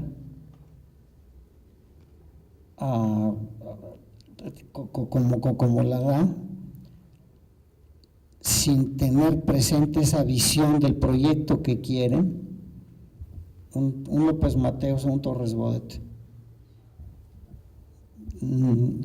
Digo, podemos hacer comparaciones a las épocas y ver las expresiones de durabilidad, de dignidad, porque no se proyectaba como arquitecto. Ellos no veían la arquitectura proyectar a la escala física. Ellos proyectaban a la altura de la dignidad del mexicano, a la altura de la persona, a la altura de nuestra cultura. No veían el espacio físico como simplemente un servicio. Lo veían como una parte nuestra de lo que deseamos y en lo que deseamos que exprese, que guarde, en este caso la cultura, en otros casos la enseñanza, en otros casos el deporte. Era la gente, era esa gente que tenía esa visión. Entonces, simplemente el integrarse al bosque de una manera visionaria, pues, es la traducción a los deseos de personas visionarias. Detrás de la naturaleza de los proyectos, de cualquier proyecto, de cualquier gobierno, está la naturaleza humana. Si queremos mejores proyectos, mejores personas, tenemos que aspirar a mejores personas. Eso es lo que había entonces. Muchas gracias.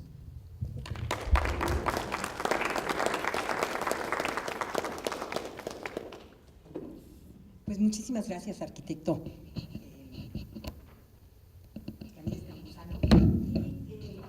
Sobre todo, ese concepto yo destacaría en todo esto que nos planteó el arquitecto, destacaría la palabra civismo. Sí, la palabra civismo es verdaderamente lo que subyace en todo esto.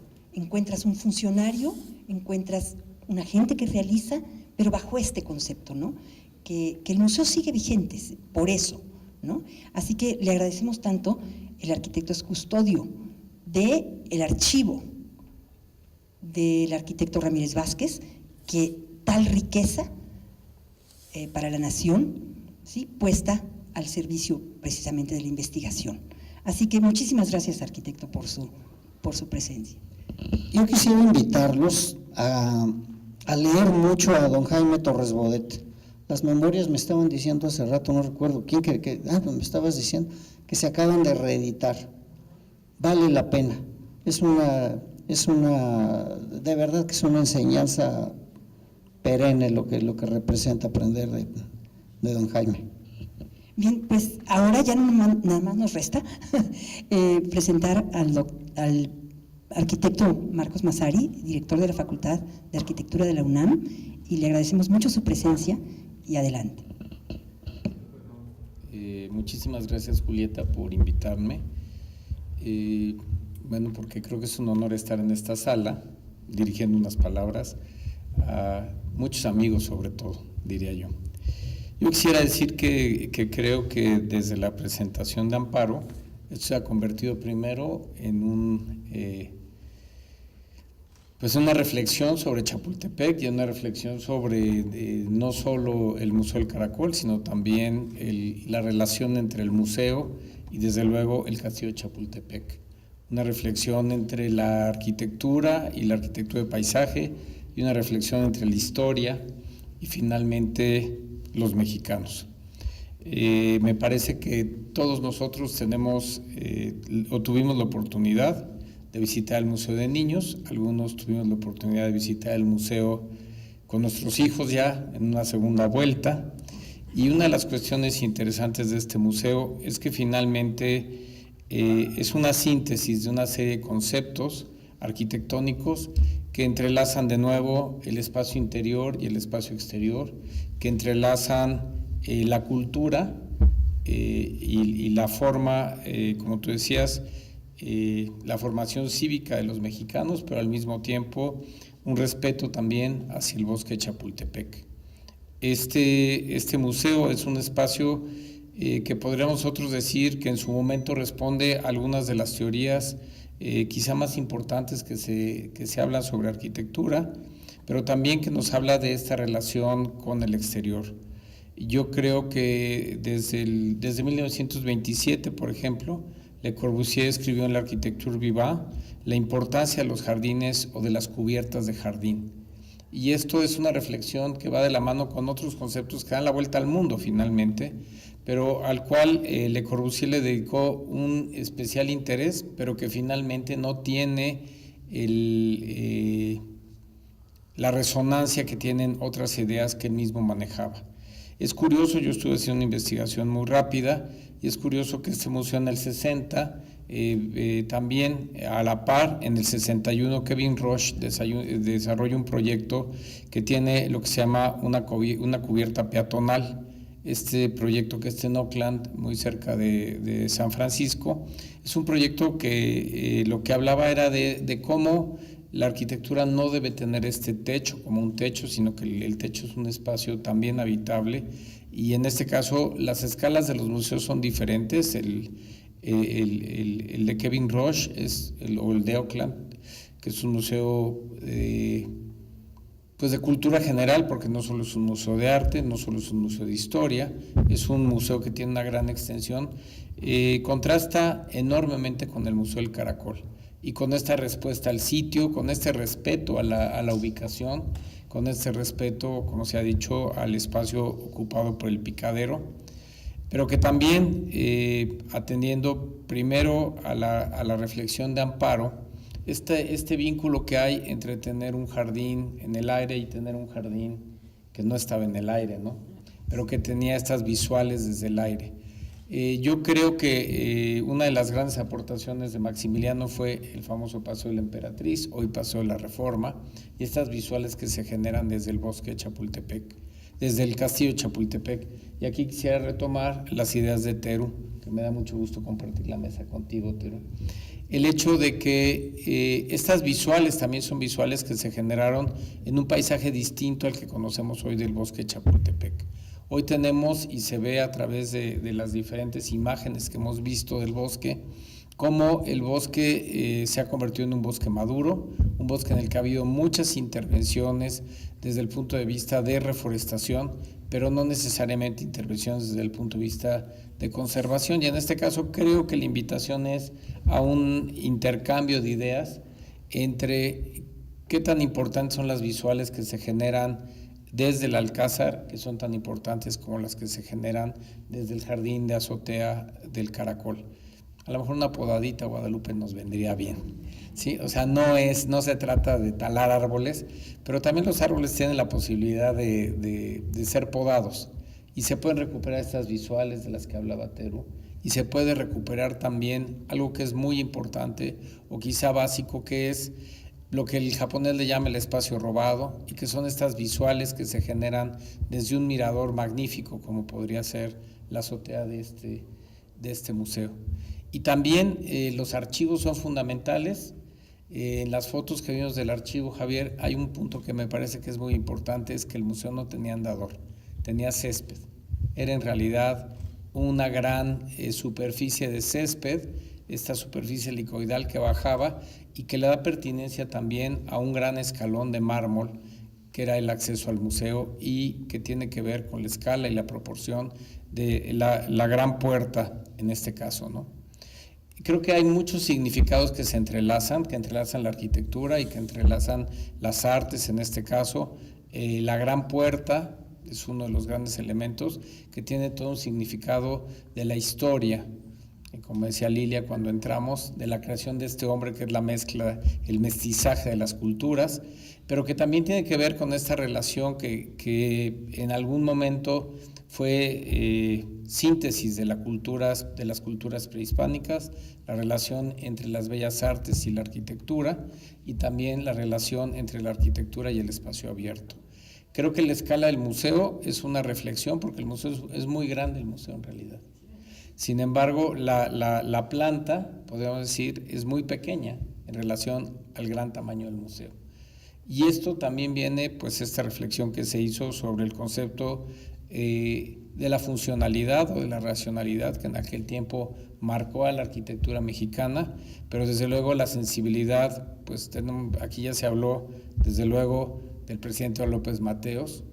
Yo les puedo decir que a mi padre le dieron el Premio Nacional de Ciencias cuando yo era niño, yo debo haber tenido como 4 o 5 años, y nos dijeron que se lo iba a dar el presidente, se lo dio en la universidad. Y cuando entró el presidente, yo pensé que el presidente iba a ser como un obispo, que iba a ser algo así. Todo el mundo hablaba del presidente y el presidente. Yo creo que el presidente López Mateos tiene algo que ya los presidentes no tienen.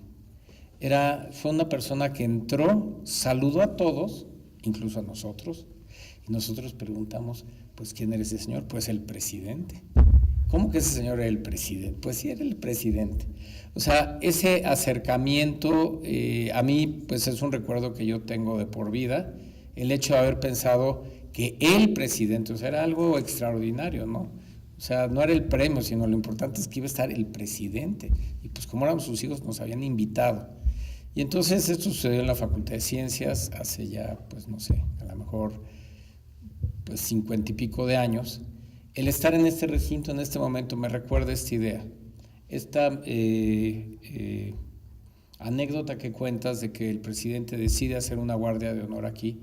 Creo que es esta espontaneidad que finalmente permite entender el valor del ciudadano, pero también permite entender el valor que se tiene como autoridad para poder transmitir estos conceptos. Y yo creo que Jaime Torres Bodet y desde luego el presidente López Mateos tuvieron claramente esta visión que comparten afortunadamente con un arquitecto que pues es un arquitecto referente en la arquitectura mexicana y referente en la arquitectura internacional, y yo creo que el Museo del Caracol es de esos museos como las perlas escondidas, ¿no? Porque siempre hablamos de el Museo de Antropología, o hablamos, ¿no? O sea, pero el Museo del Caracol no está en ese escaparate, y sin embargo creo que es un museo que tiene una intención formal muy importante y que pues podemos hacer una lectura de él como un espacio también de interrelación o de articulación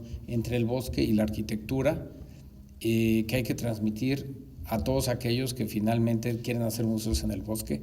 No se trata de llenar el museo de bosques o el bosque de museos, y también uno de los conceptos que me parece fundamental es hay momentos, como mencionó Javier hace un momento, en donde el país requiere de cierta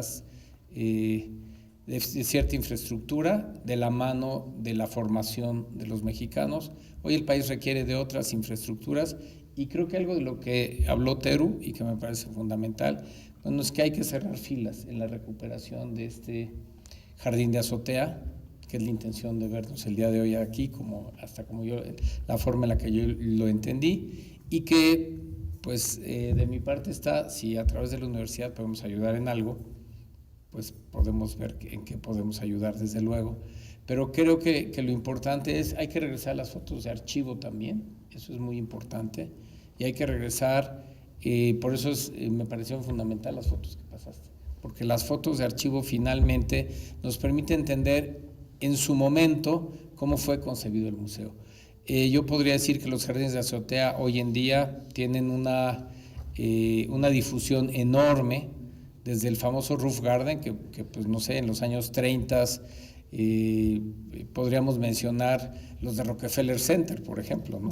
Pero creo que hoy hablamos de espacios verdes, de ciudad sustentable, y algo que es muy importante de la naturación de las cubiertas o la naturación de las azoteas como cubiertas ecológicas y como medidas ambientales. Pero yo creo que la esencia para mí de hoy está en que este jardín es un jardín que fue diseñado, se proyectó, se planificó, tiene un mantenimiento y hoy, por su importancia, tiene un proceso de gestión. Cualquier espacio verde requiere de un espacio de gestión, sea todo el bosque o sea solo un jardín de azotea. Y yo felicito a Julieta, creo que están involucradas también desde luego Lilia, está involucrada también Teru, está involucrado el arquitecto Bernal, creo que están todos involucrados en este proceso de gestión, en este proceso que además de las colecciones, este gran vestíbulo, este gran espacio, este gran mirador, es la esencia también de este museo, ¿no? Es la puerta del museo y es un espacio que es tan atractivo y tan importante como quizá cada uno de las salas o cada uno de los espacios que lo conforman. Pues yo felicito al museo, Julieta, felicito esta intención, que me parece que lo que queremos llamar es la atención sobre esta azotea. Creo que es muy importante despertar la atención, y ya nada más para terminar quise decir que también es única por ser un helicoide, y eso quiere decir que técnicamente tiene una solución específica que no responde a cualquier jardín de azotea. O sea, en un jardín llueve, el agua o se filtra o se escurre, y creo que uno de los aspectos que técnicamente se desarrolló muy cuidadosamente aquí es el hecho de cómo no es una azotea plana, porque la gran discusión de los jardines de azoteas es cómo las cubiertas se hacen planas, porque siempre fueron para que escurrieran las aguas, cómo las cubiertas se hacen planas, y en este caso cómo una cubierta helicoidal es un jardín y no es plano. Creo que eso, desde el punto de vista técnico, es otra aportación más de Ramírez Vázquez y del equipo de trabajo en un proyecto como este. Creo que es algo, yo digo que es un museo que hay que platicarlo más, hay que darlo a conocer más, y hay que invitarnos a no nada más venir cuando fuimos niños y cuando traigamos a nuestros hijos, sino creo que es importante pues compartirlo también como un espacio importante visitar en esta ciudad. Muchas gracias.